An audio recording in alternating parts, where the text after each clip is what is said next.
In Rome's earliest days, around 750 BCE, the new city faced a critical problem threatening its survival and future. Romulus established Rome, but the settlement was almost entirely men, refugees and exiles with no families or way to continue. Romans sent embassies to neighbors requesting marriage alliances, but all rejected them, viewing the men as dishonorable outcasts. Romulus devised a plan, announcing a grand festival for Neptune Equester and inviting all neighboring peoples to Rome. The Sabines and other tribes accepted, arriving with their families, curious to see the new city and join the festivities. During the festival, at Romulus's signal, Roman men seized the unmarried Sabine women as their own men fled in chaos. The Romans treated the women respectfully.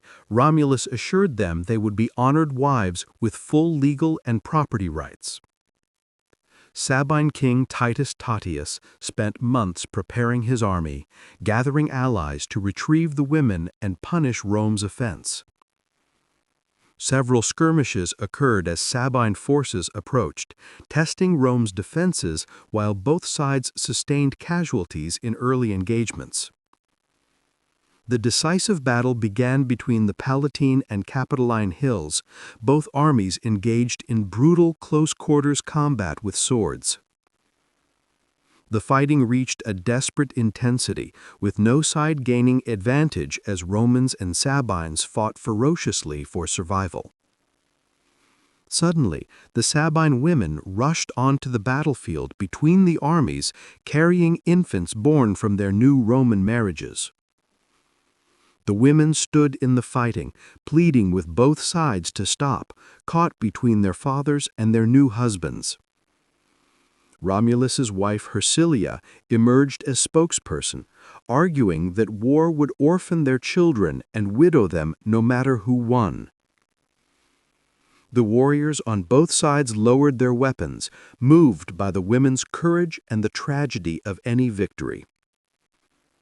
Romulus and Titus Tatius met for negotiations, with the Sabine women present as mediators, ensuring both sides honored the agreement.